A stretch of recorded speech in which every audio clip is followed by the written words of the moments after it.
ओम श्री द्वारिकाधीश की जय।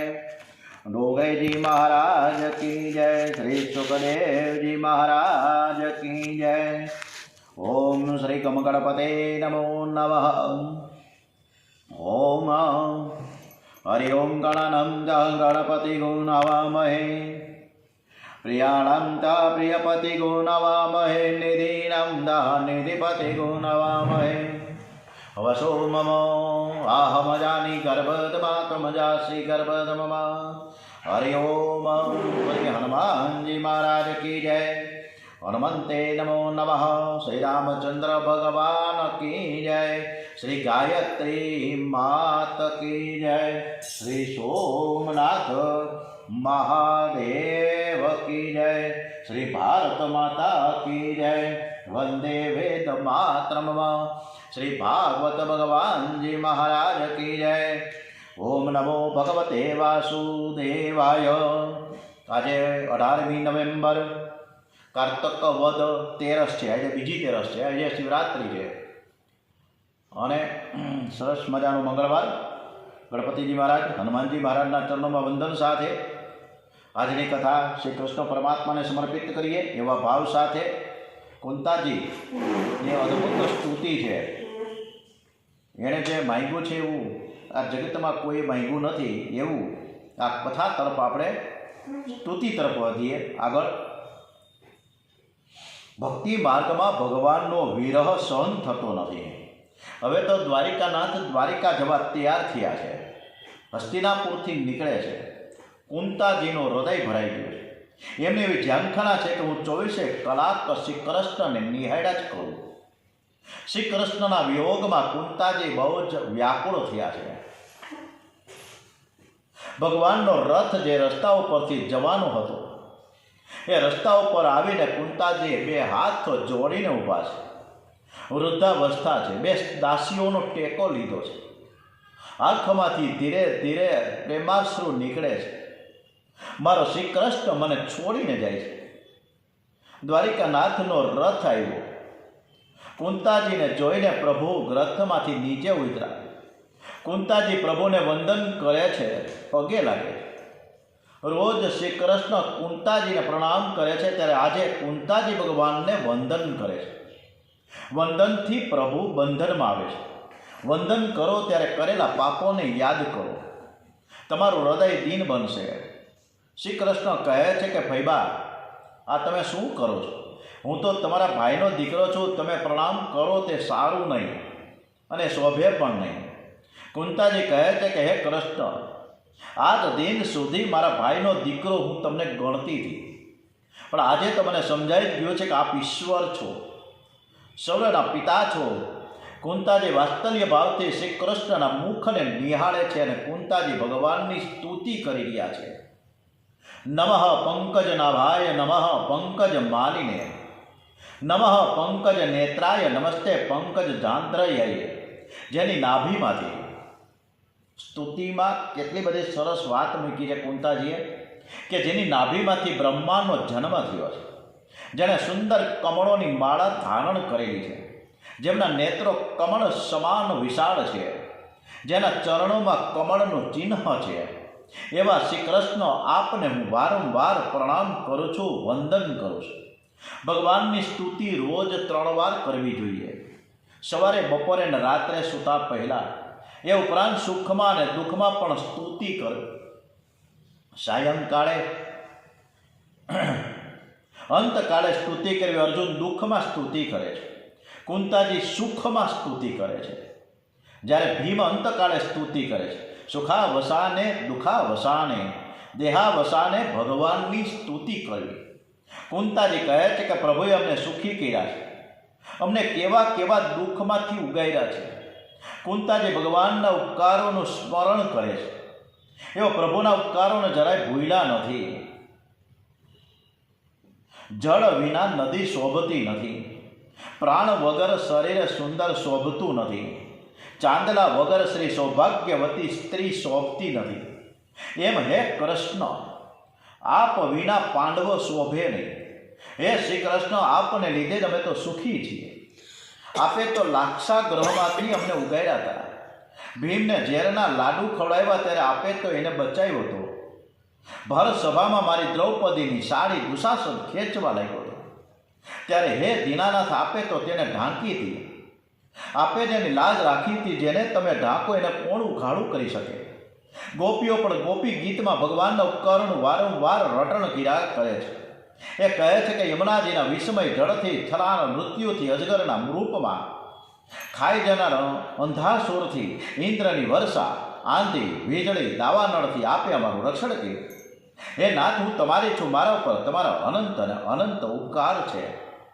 કુંતાજી કહે છે કે હે દ્વારિકાધીશ, હું આપના ઉપકારનો બદલો સી રીતે વાળી શકી? હું તો આપના ચરણોમાં વારંવાર વંદન કરું છું. તમને તો અનેક સ્વરૂપો લેતા આવડે છે. એક સ્વરૂપ તમે દ્વારિકામાં મોકલજો. તમે મારા ઘરમાં બિરાજો. તમે મારી આંખથી દૂર ન થાવ. તમારો વિયોગ મારાથી સહન થશે નહીં. કુંતાજીનો દાસ્ય મિશ્ર વાત્સલ્ય ભાવ હતો. કુંતાજી કહે છે કે તમે દ્વારિકા ન જાઓ એવું કહેનારો મને કોઈ અધિકાર નથી.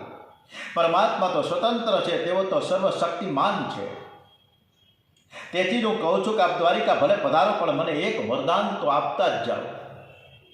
કુંતાજીએ શ્રી કૃષ્ણ પાસે દીન બનીને જે માંગ્યું છે એવું કોઈ આજ સુધીમાં માંગ્યું જ નથી અને માંગી શકે પણ નહીં. વિશદ સંતો નઃ સસ્વ તત્ર તત્ર જગત ગુરુ ભવતો દર્શનમ યસ્વાદ પુનર્ભવ દર્શનમ. હે જગતના ગુરુ, અમારા જીવનમાં ડગલે અને પગલે સદા સદા વિપત્તિઓ આવતી જ રહે. એ વિપત્તિમાં જ અમને આપના દર્શન થયા જ કરે. આપના દર્શન માત્રથી જન્મ મૃત્યુના સંકજામાં અમારે આવવું પડતું નથી. એ નાથ, અમારા ઉપર વિપત્તિઓની ઝડી વરસે તો પણ અમને તમારા દર્શન થતા જ રહે. હે નાથ, તમે તો ભક્તજનોના રક્ષણહાર છો. એમની ઈચ્છા પૂરી કરો. ભક્તોની સહાયતા કરવા જરૂર પડે તો મનુષ્ય રૂપે પૃથ્વી પર આવો છો. હે નાથ, મારી બુદ્ધિ બીજે કે આમ તેમ ના ભટકે, પણ તમારા ચરણ કમળમાં નિરંતર સ્થિર થાય એમ કરો. હું આપને વારંવાર વંદન કરું છું. દુઃખમાં માણસને ડહાપણાવે છે. દુઃખમાં જીવ પ્રભુ પાસે જવાય છે. વિપત્તિમાં જે પ્રભુનું સ્મરણ થાય એટલે વિપત્તિ જ જીવનની સાચી મૂડી છે.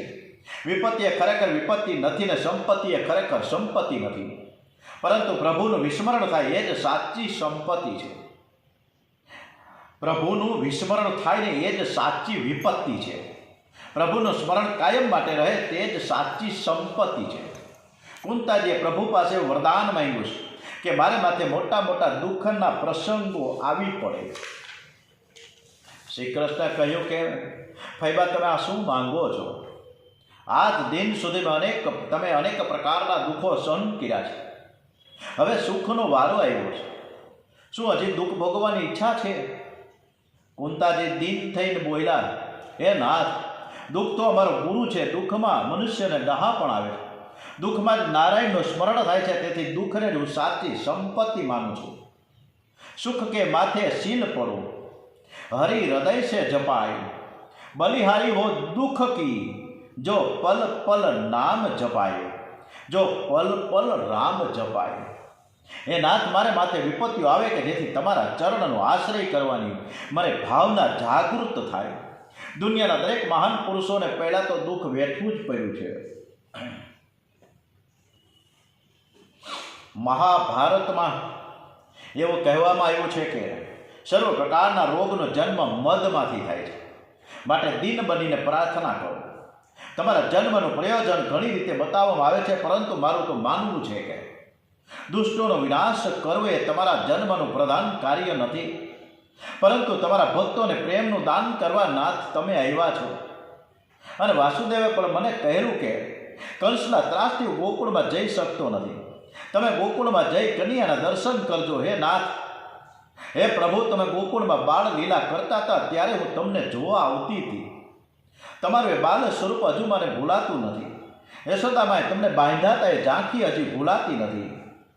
તમે ખૂબ જ નાનકડા હતા ત્યારે હું ગોકુળમાં આવી હતી. હું મથુરા પિયરમાં ગઈ હતી ત્યારે મારા ભાઈ વાસુદેવ મને પૂછ્યું કે બહેન, હું તને એક વાત જણાવું, એને કોઈ જાણતું પણ નથી એમ કહીને મારે સરસ વાત કરી. નંદ બાબાના ગોકુળમાં લોકો જેને કનિયો કનિયો કહે છે એ જ મારો દીકરો છે. કંસની બીકને લીધે મેં એને નંદ બાબાના ઘરમાં રાખ્યો છે. ત્યાં હું જઈ શકતો નથી. બહેન, તમે આવ્યા તે સારું થયું. મારા લાલાને જોવા માટે એકવાર જરૂર તમે ગોકુળમાં જાજો. હું ભાઈના કહેવા પ્રમાણે તમને જોવા માટે હું ખાસ ગોકુળમાં આવી હતી. અને એ દિવસે તમે ઘરમાં ચોરી કરી હતી, ગોળી ફોડી નાખી હતી. જશોદા મૈયાનો વાત્સલ્ય ભાવ હતો. મારો લાલો બાળ છે અને અત્યારથી ચોરી કરવાની ટેવ પડી છે. એ સારું નથી. અત્યારે તે દહીં માખણની ચોરી કરે છે. મોટો થઈને પૈસાની ચોરી કરે તો શું થાય?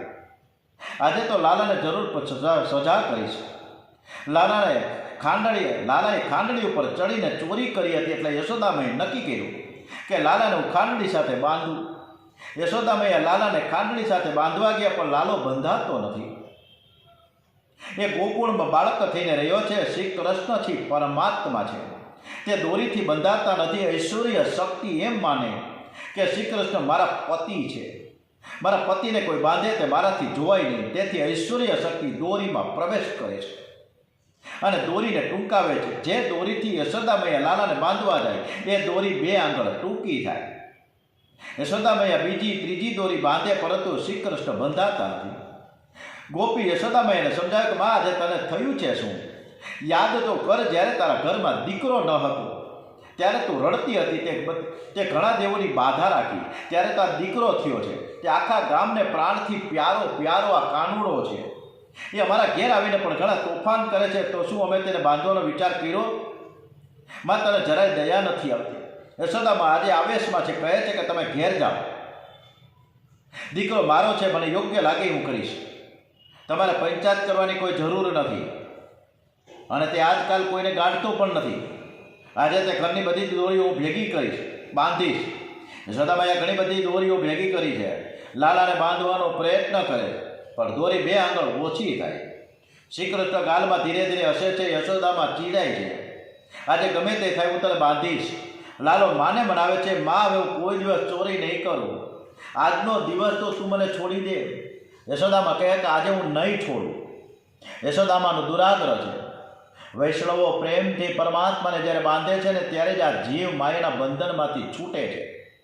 જીવ ઈશ્વરને ન બાંધે ત્યાં સુધી માયા જીવને બાંધી રાખે છે. યશોદામાને આજે લાલાને બાંધવો છે. કુંતાજી કહે છે કે એ દિવસે મેં તમારું બાલ સ્વરૂપ જોયું હતું. કાળ પણ જેનાથી ગભરાય છે તે લાલાને આજે બીક લાગે છે. લાલાએ વિચાર કર્યું કે થોડા આંખમાં આંસુ આવી જાય ને હું રડું તો મારી માને દયા આવી જાય. લાલાએ વિચાર કર્યો થોડા આંખમાં આંસુ આવી જાય ને હું રડું. એ રડવાનો પ્રયત્ન તો કરે, પણ આંખમાંથી આંસુ નથી આવતા. એ ખાલી આંખો ચોળે એની આંખની મેચ ગાલ ઉપર આવે. માં લાલાના સ્વરૂપના દર્શન કરીને મનમાં હરખાય છે. અંદર તો પ્રેમ છે, પણ વ્યવહારથી પણ બહારથી થોડું નાટક કરે છે. લાલાને કહે છે કે બહુ તોફાન કરવા લાગ્યો, આજે હું તને બાંધીશ. કુંતાજી કહે કે તમારી બાલ સ્વરૂપ હજુ મારી આંખ આગળથી ખસતું નથી. તમારું બાલ સ્વરૂપ અતિ સુંદર છે. કુંતાજી એવું માને છે કે મારામાં પ્રેમ બહુ ઓછો છે, તેથી ભગવાન મને છોડીને જાય છે. મારામાં સાચો પ્રેમ હોય તો તે મને છોડે જાય જ નહીં. એવો શ્રી કૃષ્ણને કહે કે યશોદામૈયાનો પ્રેમ સાચો હતો. યશોદામાએ તમને બાંધ્યા હતા તેવો પ્રેમ મારામાં ક્યાં છે? હું યશોદામાના ચરણમાં વારંવાર વંદન કરું છું, મને કૃષ્ણ પ્રેમ આપો. મારો પ્રેમ સંસારના વિષયોમાં વિખરાયેલો રહ્યો છે. કુંતાજી શ્રી કૃષ્ણને વારંવાર વંદન કરે છે. વંદનથી પરમાત્માને બંધનમાં નાખે. વૈષ્ણવ વંદનથી જ ભગવાનને વશ કરે છે. 2-3 મિનિટ થાય કે મનથી ઠાકોરજીના દર્શન કરો. ભગવાનના ચરણમાં તમે વંદન કરવામાં 1 પૈસાનો પણ ખર્ચ નથી. શરીરને જરા પણ ત્રાસ નથી. તમે જે દેવની પૂજા કરો છો તે દેવના 2-3 મિનિટ થાય તો દર્શન કરો. તમે જ્યાં છો ત્યાંથી દર્શન કરો. વંદન કરવાની ટેવથી ભગવાનને તમારા પર જરૂર દયા આવશે. કેટલાક લોકો મંદિરમાં બહુ સેવા કરતા હોય તો એવું સમજે છે કે આ મંદિર હું ચલાવું છું. ભગવાન કહે છે કે મારું મંદિર તું શું ચલાવવાનો? તારું ઘર હું ચલાવું છું. તો ભાન ભૂલ્યો છે કે મેં જ તને બધું આપ્યું છે. માનવને વહીવટ કરવાનું કામ સોંપ્યું છે. માનવ તનનો માલિક નથી, તો પછી ધનનો માલિક કેવી રીતે થઈ શકે? કુંતાજી વારંવાર વંદન કરી રહ્યા છે કૃષ્ણને. ભગવાન માતાજીના મહેલમાં પધાર્યા. અતિશય આનંદ થયો. અર્જુન ત્યાં આવી માને કહે છે કૃષ્ણ મારા સખા છે માટે તેઓ પાછા આવ્યા. કુંતાજી કહે છે કે રસ્તામાં જઈને ઊભી રહી એટલે પ્રભુ મારા વળી પાછા આવ્યા છે. દ્રૌપદી કહે કે શ્રી કૃષ્ણની આંગળી કપાઈ ગઈ હતી ત્યારે મેં મારી સાડી ફાડીને એનો પાટો બાંધ્યો હતો એટલે તેઓ મારા માટે આવ્યા છે. સુભદ્રા કહે છે કે તમે તો માનેલા બહેન છો, સગી બહેન તો હું છું એટલે તેઓ મારા માટે જ આવ્યા છે. મને મળવા આવ્યા ત્યારે હું રડી હતી અને કંઈ બોલી શકી નહીં એટલે તેઓ પાછા આવ્યા છે. આ રીતના દ્વારિકાધીશ કુંતી માતાની સ્તુતિ અને માન આપીને ફરીથી પધાર્યા છે. હવે પરમાત્માની એક સ્તુતિ ભીષ્મ પિતામહે પણ સરસ મજાની કરી. એ તરફ આપણે આ કથામાં આગળ વધીએ. ભીષ્મ પિતામહ મૃત્યુ શયા ઉપર 49 દિવસ સુધી રહ્યા. એમનું મરણ સુધારવા માટે ભગવાન પાછા આવ્યા છે. મહાત્માઓનું મરણ મંગલમય હોય છે. સંતોનો જન્મ આપણા જેવો જ હોય છે. તેથી તેમની જન્મ તિથિ ઉજવાતી નથી, પરંતુ સંતોનું મરણ પુણ્યમય હોય છે, મંગલમય હોય છે અને તેથી તેઓની મરણ તિથિ ઉજવાય છે એટલે ભંડારા થાય છે. ભીષ્મ પિતામહનું મરણ જોવા માટે મોટા મોટા ઋષિઓ આવ્યા છે. પર્વતો નારદો ધાર્મ્ય ભગવાન બાદરાયણ બ્રદશ્ચો ભરદ્વાજ સ શિષ્યો રેણુકાસુત વ્યાસજી આવ્યા, નારદજી આવ્યા, પરશુરામજી આવ્યા. આ બધા જ મહાપુરુષો પ્રભુના ધામમાં કેવી રીતે ભીષ્મ પિતામહ જાય છે એ બધા જોવા માટે આવ્યા. ભીષ્મ પિતા એવા સમર્થ છે કે તેમણે કાળને પણ પાછો મોકલ્યો. એ યુદ્ધ કરતાં કરતાં પડ્યા ત્યારે કાળ તેમને લેવા આવ્યો હતો, પણ તેણે કાળને કહ્યું કે તું ચાલ્યો જા, મારે અત્યારે નથી આવવું. હું તારે આધીન નથી પણ પરમાત્માને આધીન છું. ભગવાન દ્વારિકાધીશ મને લેવા આવશે. જેણે કામ ઉપર વિજય મેળવો છે તે કાળ ઉપર પણ વિજય મેળવી શકે છે. ભીષ્મ પિતામહ બાલ બ્રહ્મચારી છે, તેઓ કાળને પણ પાછો કાઢે છે. ગંગા કિનારે અનેક સંતો આવ્યા છે પણ પ્રભુ પધારતા નથી. ભીષ્મ પિતામહ શ્રી કૃષ્ણ દર્શન માટે તલસે છે. તેમણે દ્વારિકાનાથના દર્શન કરવા માટે અનેક વાર જોયા કરે છે પણ હજી કૃષ્ણ આવતા નથી. મારે દર્શન કર્યા વગર મારે પ્રાણ છોડવા નથી. ભીષ્મ પિતામહનો પ્રેમ એટલો બધો વધી ગયો કે પરમાત્માને આકર્ષણ થયું. પ્રભુ દ્વારિકા જવાનું બંધ રાખીને હસ્તિનાપુર રોકાયા છે. પ્રભુએ ધર્મરાજને ઉપદેશ કર્યો એટલે પાંડવો પણ ભીષ્મ પિતામહ પાસે આવ્યા છે. ભીષ્મ કાળને આધીન થયા નથી પણ શ્રી કૃષ્ણને આધીન છે. ઉત્તરાયણમાં મરવાનું નક્કી કર્યું છે. ભીષ્મ વિચાર કરે છે કે શ્રી કૃષ્ણે મને વચન આપ્યું છે કે અંતકાળે હું જરૂર આવીશ, પણ હજુ કેમ દેખાતા નથી. એવા દ્વારિકાનાથનું ધ્યાન કરે છે. મારા નારાયણ આવે ને તેમના દર્શન કરતાં કરતાં હું મારો પ્રાણનો ત્યાગ કરું. પિતામહે ભગવાનને વચનથી બાંધ્યા હતા. કૌરવ પાંડવોના યુદ્ધમાં દુર્યોધન ભીષ્મને ટોણો મારે છે કે 8 દિવસ થઈ ગયા પણ દાદાજી તમે કોઈ પાંડવોને મારી ન શીખ્યા. ત્યારે ભીષ્મ આવેશમાં આવીને દુર્યોધનને કહે છે કે રાતના 12 વાગે હું ધ્યાનમાં બેસું ત્યારે તારી રાણીને આશીર્વાદ રહેવા મારી પાસે મોકલજે. હું તેને અખંડ સૌભાગ્યવતીનું વરદાન આપીશ. અને આ સાંભળી શ્રી કૃષ્ણને ચિંતા થઈ. એવો દુર્યોધનની રાણી ભાનુમતીને મળ્યા અને કહ્યું કે દાદાજી તો ઘરના જ માણસ છે, આજે જવાની શું ઉતાવળ છે? આવતીકાલે દર્શન કરવા જાજે. દાદાજી તો રોજ ધ્યાનમાં બેસે જ છે. ભાનુમતી શ્રી કૃષ્ણની વાત માની ગઈ અને તેઓ ગયા નહીં. અને એ જ વખતે શ્રી કૃષ્ણે દ્રૌપદીને જગાડી અને ભીષ્મ પિતામહ પાસે મોકલી. ભીષ્મ એટલે ભયંકર. માણસનું મન એ સૌથી ભયંકર છે. મનરૂપી ભીષ્મ પિતામહે અર્જુન સ્વરૂપ જીવને અનેક પ્રકારનો સંકલ્પ વિકલ્પ બાણો મારીને જીવન સંગ્રામમાં રગદોળી નાખ્યા. ત્યારે ભગવાને તેની પાસે જવાની ફરજ પડી છે. ભીષ્મ પિતામહ ધ્યાન કરે છે. આજે દ્વારિકાધીશના સ્વરૂપમાં કંઈ ફેરફાર દેખાય છે. આજે શ્રી કૃષ્ણ દ્રૌપદીના સેવક થઈને આવ્યા છે. શ્રી કૃષ્ણ બહાર ઊભા છે, દ્રૌપદી અંદર જાય છે. ભીષ્મને પ્રણામ કરે છે.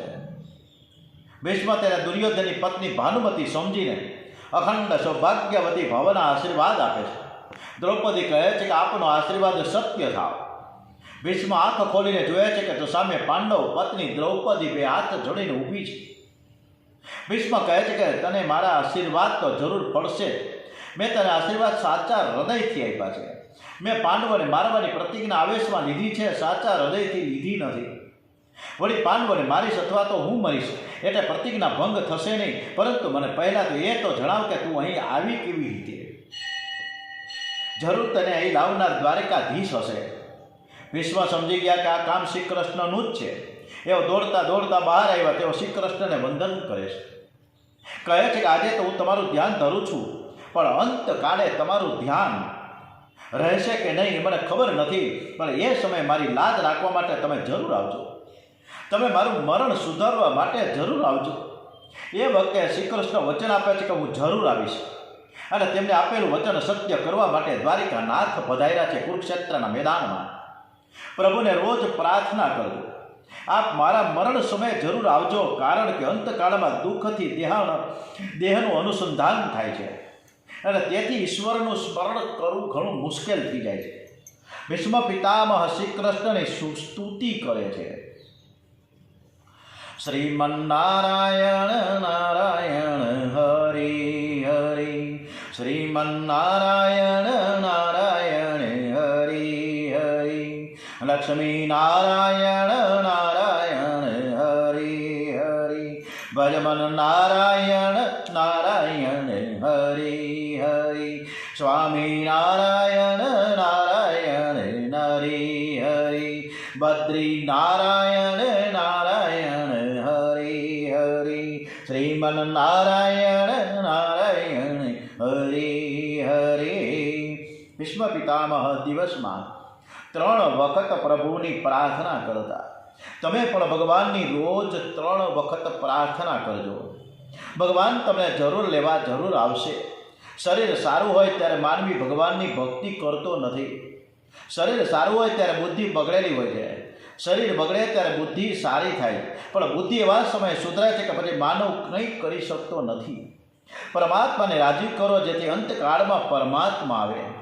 દ્વારિકાનાથના દર્શન કરતા ભીષ્મ પિતામહની આંખો ભીની થઈ. શરીરમાં રોમાંચ આવ્યો. મારા નાથ મારો પ્રભુ કેવો દયાળુ છે. એ આજે મારું મરણ સુધારવા માટે સાક્ષાત આવ્યા છે. ભીષ્મ પિતામહને યાદ આવે છે કે યુદ્ધમાં શ્રી કૃષ્ણ અર્જુનના રથમાં સારથી રૂપે બિરાજતા હતા અને ત્યારે મેં એને અનેક બાણ માર્યા, પણ મને એક પણ બાણ એને ન માર્યું. યુદ્ધમાં દુર્યોધને ભીષ્મ પિતામહને ઠપકો આપ્યો હતો કે દાદા, તમે અત્યાર સુધી મારા ઘરનું બહુ ખાધું, પણ યુદ્ધના સમયે તમને પાંડવો બહુ સારા લાગ્યા છે. દુર્યોધનના આવા વચનોથી ભીષ્મ પિતામહે આવેશમાં આવીને એવું નક્કી કર્યું, આવતીકાલે અર્જુનની હું ખબર લઈ નાખીશ.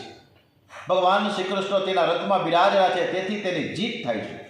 આ શ્રી કૃષ્ણ ઉઠી જાય પછી અર્જુનને બાણ મારી અને તેથી આજે ભીષ્મ પિતામહે અર્જુનને નહીં પરંતુ શ્રી કૃષ્ણને બાણ વર્ષા કરે છે. ભીષ્મ પિતામહના બાણથી દ્વારિકાનાથનું કવચ ફાટી ગયું. શ્રી કૃષ્ણ ઘાયલ થાય છે. શ્રી અંગમાંથી રુધિરની ધારા થઈ છે. અર્જુનના રથ ઉપર હનુમાનજી બિરાજેલા છે, તેઓ શ્રી હરિના દાસ છે. શ્રી કૃષ્ણ ઘાયલ થયા. હનુમાનજી મહારાજ જોઈ ન શીખાઈને થયું કે મારા માલિકને બાણ કોણ મારે છે. એના મનમાં જે હું સમજે છે એવો થોડા ક્રોધે ભરાયેલા હોપ હોપ હોપ કરતા જોરદાર ગર્જના કરી. હનુમાનજીએ રૌદ્ર સ્વરૂપ ધારણ કર્યું ત્યારે બધા જ ગભરાઈ ગયા. ભગવાને હનુમાનજીને હોપ હોપ કરવાનું કારણ પૂછ્યું ત્યારે હનુમાનજીએ કહ્યું કે સ્વામી, આપને આ બાણ મારે છે તે મારાથી સહન થતું નથી. આપ આજ્ઞા કરો તો હું 2 જ મિનિટમાં કૌરવનો વિનાશ કરી નાખું. શ્રી કૃષ્ણએ સ્મિત કરતા કહ્યું, હનુમાનજી, મને કંઈ થતું નથી, હું અતિ આનંદમાં છું. આ તો મારી લીલા છે. ઠાકોરજીના શ્રી અંગમાં રુધિર માંસના હાડકા છે જ નહીં. એના અંગમાં તો મળમૂત્ર પણ નથી. શ્રી કૃષ્ણ સ્વરૂપ આનંદમય છે. આનંદમયો અભ્યાસાત્મ આનંદ એ જ શ્રી કૃષ્ણ છે. ભીષ્મ પિતામહને યાદ આવે છે કે હનુમાનજીએ હુંકાર કર્યો ત્યારે હું પણ થોડો ગભરાઈ ગયો હતો. એ વખતે મેં યુદ્ધમાં શ્રી કૃષ્ણ વિવેક વગર બાણ માર્યા છતાં આજે મારું મરણ સુધારવા માટે જાતે ચાલીને આવ્યા છે. શ્રી કૃષ્ણ જેવો કોઈ દયાળુ નથી અને મારા જેવો કોઈ દુષ્ટ નથી. જેણે ભગવાનને બાણ માર્યા હોય એ દુષ્ટ જ કહેવાય. પ્રભુનું શરીર અતિ કોમળ છે. વૈષ્ણવ ઠાકોરજીના ચરણમાં વધારે તુલસી અર્પણ કરતાં પણ સંકોચાય છે, કારણ કે વધારે તુલસીથી તેને વજન લાગી જાય તો. અરે અધિકાર છે કે મેં પ્રભુના શ્રીઅંગમાં બાણ માર્યા. આ જરાય મેં વ્યાજબી નથી કર્યું, સારું ન હોય, છતાં પણ મારે કાજે મને દર્શન કરવા માટે ભીષ્મ પિતામહ જાતે આવ્યા છે. ઓમ શ્રી કૃષ્ણ કનૈયાલાલ કી જય. ઓમ શ્રી બાલકૃષ્ણલાલ કી જય. ઓમ નમો ભગવતે વાસુદેવાય. ઓમ નમો ભગવતે વાસુદેવાય. ભાગવત ભગવાનજી મહારાજ કી જય. ઓમ શ્રી ભારત માતા કી જય. ઓમ નમઃ પાર્વતી પતે. હર હર હર હર મહાદેવ હર.